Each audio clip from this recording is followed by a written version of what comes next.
Mei, founder of WildChina, thanks very much for being on Danwei TV. Thank you for having me. Pleasure. Can I first ask you to introduce your company and what it does? Sure. My company, as you just mentioned, WildChina, I started it purely with the extension to help travelers experience China differently. Now let me define what that means. It is a sustainable luxury travel. What it does is it breaks away from the typical stereotype of traveling in China. Beijing, Xi'an, Yangtze Cruise, and Shanghai. To me, China is so much broader than that and culturally much more diverse than what those cities represent. And also more interestingly, local cuisine, local people, meeting the Chinese people in various parts of China really allow you to understand the opportunities and challenges of China today. But typical China tour services do not provide that. So where do you take your guests? We take our guests to, well, Beijing, Xi'an, obviously you have to touch those places because that is the symbols of China. So we still visit those places, but we take a different angle to see those places. For example, in Beijing, much of the focus is in the hutongs, in places like this, undiscovered local temple. For example, Zhihua Si in Beijing, we visit Zhihua Si, and we also take a hike along the Great Wall and descend into one of the farmhouses. So you get to see the Great Wall in people's lives today, rather than just going to Badaling and look at other millions of tourist crowds. But that's the major cities. More interestingly, we cover some of the very unknown or lesser known parts of China. My hometown, for example, Yunnan, is probably my favorite place to go. It's way down in the southwest of China, borders Myanmar to the west, Tibet to the northwest, Laos to the south. So it's very much a sort of a mix of Southeast Asian and China and Chinese culture and Tibetan culture sort of all together in that corner. When our travelers go there, often you will find buffalo stew plowing the rice paddies. Sort of very typical, traditional Chinese agrarian lifestyle, which provides much contrast to factories around Shanghai. So when you go to these places, how does your tourism activity there affect the locals economically? Do they make money because of you, and how do you make the balance between making money and ruining a place by making it too commercial? It's a very good question. It's always probably the most difficult thing in tourism. I have always been a strong believer of for-profit enterprises, because I believe when there is a for-profit motive to a reasonable degree, then it's sustainable. Whenever you go to a rural area, if you can convince the villagers that by sharing with you what their traditional handicrafts, the process of sewing and embroidery, and they are compensated in a way, they're more likely to keep doing what they do. But I do not want to turn it into anything commercial, obviously. So very much we have certain places that we've developed a working relationship with the villages, that we've negotiated a fair trade type of compensation. Say we employ the guides, or we employ the villagers to help with our hiking trip, for example. They benefit from it economically, and therefore they know if they provide better service, there will be more tipping. It's a very sort of straightforward incentive. Yet at the same time, we work with them to say, you do not want to turn this into a factory. You do not want to drive a bus to your village every day, because you're ruining a place completely. And they understand a more in-depth type of experience. Taking our clients walking through the mountains for 5 days, I think they make more money than hosting a busload of tourists. So yes, they do benefit from it. But also, a lot of the time, we want to encourage our clients to have a spontaneous experience when traveling to China. For example, say Shanghai. You see a lot of kids running in the street or going home with their parents from preschools. Our clients would be curious and say, well, what are the preschool conditions like? One of our guides, well, most of our guides are encouraged to say, well, maybe I have a child, or my sister has a child that is in certain preschool that's convenient. Let me see if I can take you into the school. So the very spontaneous activities allow them to see the real China. Those obviously those have no economic reasons behind, but just providing a more authentic, this is how I treat my friend, therefore I would like to treat my guests the same way. Right. No, I guess you must travel a lot around China when you're researching a new destination or that kind of thing. What kinds of environmental problems do you see in the areas that... I think there are two aspects of that. One is from the travelers themselves. A lot of travelers go to places in large crowds, and honestly it's a process of education. They have not really, some of them, they're coming a long way, but some of them do realize that you should not be really talking so loudly. You probably shouldn't be smoking everywhere you go, because the tourist crowds themselves create sound problems. When I say this, particularly is one of the hiking trails when we have a birding trip in one of the most remote parts of China, and the birds are incredible. This is the Galigong Mountains. It's one of the premier birding sites in China, and there was a whole crowd of tourists from Kunming. They have learned that they are not supposed to trash things around. Okay, carrying trash out, which is already a great improvement. But the sound noises, they chased all the bad birds away, they scared all the birds away. I mean, this is one of the things. I think from the local service providers or local villagers, education again is an issue. Providing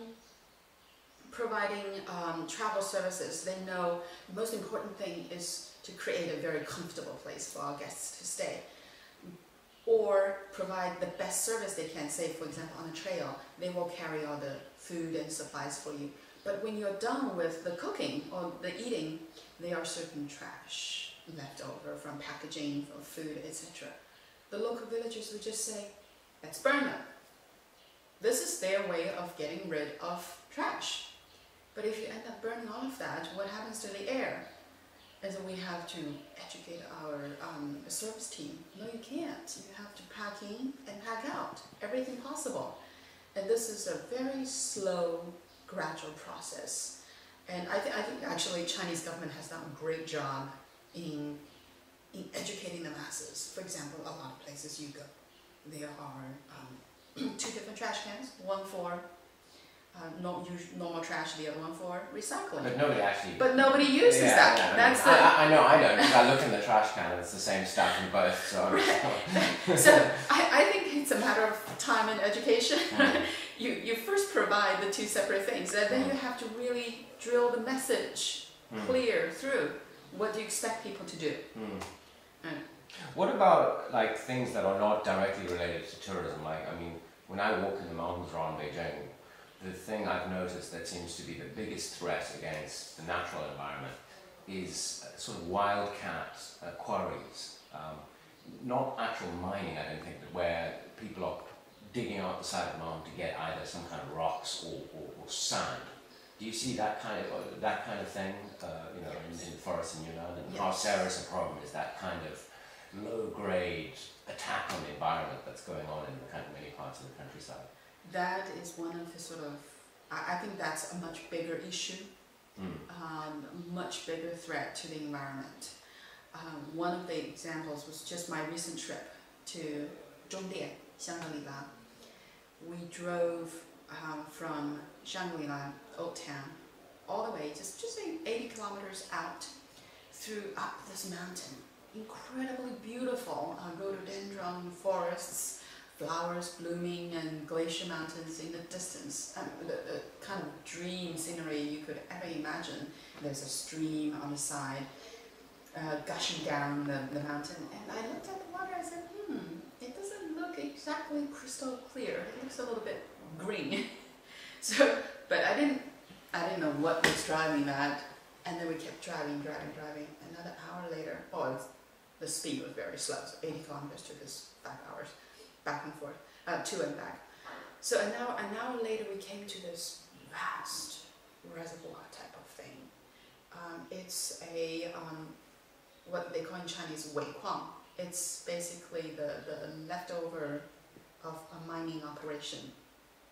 It's big, in the mountains, tucked away. Nobody saw it from outside. I never expected to see that. And on the side of the mountain, there are obvious signs of excavation, mining, holes dug into the mountains, or the face of the mountain being chopped off. There are a lot of those. And but that valley itself generated the first richest person of Shangri-La, the first and the wealthiest person. Because of the mine. Because of the mine. Right. So it's not something that I think tourism can really somehow compete against. That has to be regulated from the government side, and I think the government is taking measures. But in China today, the pressure to develop versus the pressure to conserve, somehow there is a feeling of conservation can wait. Right. The truth is, no, you can't. Yeah, there won't be anything left to conserve. Because the cost of fixing that place would be much higher. Okay. Well, then one last question. What about sort of the cultural heritage of the places that you take guests to? You know, you go to a lot of areas where there are minorities, but I mean, even when talking about Han Chinese, every place just about all over the country has its own folk traditions. Yes. How do you see those, the continuing of some of this sort of intangible cultural heritage of China? Do you think the traditional cultures are going to be preserved, or are they dying on certain onslaught of modernity? No, I'm optimistic on that. I think tourism actually is contributing to somehow revive these traditional cultures. I'll give you some examples. Again, back to in Yunnan, for example, traditional tea making on the tea and horse caravan trail up to Tibet. Traditional tea making is something, you know, traditionally it was just sold in bulk and packaged pretty poorly with just wrapped in paper and made into a brick, carried on horseback into Tibet. Because tourists are coming, the local township, the village, they are all looking around, digging through their sort of list of our local treasures and say, hey, traditional tea making is one of the things that could attract tourists. Or traditional bronze casting in certain Shangri-La area is again a way to make souvenirs that will sell to tourists. Initially, these traditional cultures, traditional ways of making crafts, turned into these very kitschy, cheap trinkets that nobody wanted to buy. But then one person somewhere along the way would come up and say, wait a second, maybe we can package this traditional form of art or this traditional tea in a tasteful way. Then this person succeeds and finds the customer, and all the others say, what was the recipe of success again? Taking the traditional elements, yet tastefully add to it. But how much of it is tasteful? I mean, right now, I mean, not for a whole example, lot. Zhongdian, I mean, I find it pretty, distasteful or untasteful that they renamed it to Shangri-La. It's kind of like Disneyfication, isn't it? I mean, it's, do you see people are starting to sort of appreciate the subtleties rather than the sort of slap in your face kind of packaging? No, I think travelers are getting more and more sophisticated by the day, and so are the travel service providers. And the peripheral travel service providers, like, you know, the packaging of the show or the packaging of the tourist souvenir. For example, there's the Mountain Heritage Foundation. Do you know some of them? In Zhongdian. They've been working with the local Tibetans to say, okay, local handicrafts, we can't just have the plastic pressed together to make a keychain with printed on it, Shangri-La, or with a mountain drawing printed on it, and expect to sell. No, let's look at our, you know, local produce, maybe local yak felt. Is there a way we can cut and sew this nicely to make into a keychain that will be popular to travelers, and we can train some local crafts, women, men, to do these handwork, which existed over the year, I mean in the past. And so they found a market to continue that and better the craftsmanship. There are more and more things like this. So I'm optimistic. Right now, probably 95% or 90% are not really things you want to take home and put on your, you know, fireplace. But over time, it's just getting there. Yes. So, what are your plans for the future? Anything exciting happening in the coming months? Yes, indeed. In fact, we're looking for various ways to expand the WildChina brand in the sophisticated China travel sphere. One of the reasons I went down to Zhongdian was there's a Tibetan entrepreneur called Bai Ma Duoji. Don't know if you've stayed at his place. He already built a hotel called Songzang Retreat, Songzang Lodge. And he's extended that concept along the way further up to Deqing and forming a circuit loop back all the way to Zhongdian. They are still in the final stages of construction, but we are forming a joint venture so that we could create a 7-day circuit, a WildChina Songzang circuit. And the experiences would be great because the location of the hotel, for example, one in Deqing, you have the Meili Snow Mountain right in front of you. Unobstructed. Further down in Tacheng, you can go see the Yunnan stumped monkeys with the rangers, not, you know, circled together in a zoo. With the rangers, go explore.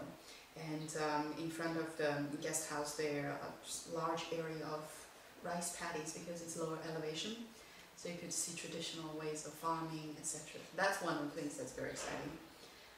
Another one's we started working with Gaoligong Nature Reserve to produce a birding guide for all of the Three Rivers area. Oh, wow. So I'm very excited about that because there are hundreds of species of birds out there, and it's really the birding mecca in China. When's that going to come out? It probably will take a year. Probably will take a year. Yeah, I know. I find it quite annoying because I have a bird book for the whole of China that I use in northern China. And there's only, you know, there are not that many bird species in northern China. Yeah. But the book is this thick because of all the variety, you know, particularly in Yunnan. So, yeah. That's amazing. Yeah, so I'd love to actually take a look at that. The one you have is in English. Yeah, it was published in England. Yeah, in England. Yeah. Okay. Yeah, we're creating one with the nature reserve and with one of the, you know, most well-respected birding ornithologists. Have you got an illustrator? Not yet. Do you have someone to recommend? Well, funny enough, this is not for the video. The friend, the ex-wife of a friend of mine, I discovered after I bought the book, was the illustrator for that book. And I mean, I'm sure she already has all the illustrations. It may even be possible just to license them instead of having to do everything from scratch. I mean, you know, it's an international standard bird book, so. Okay.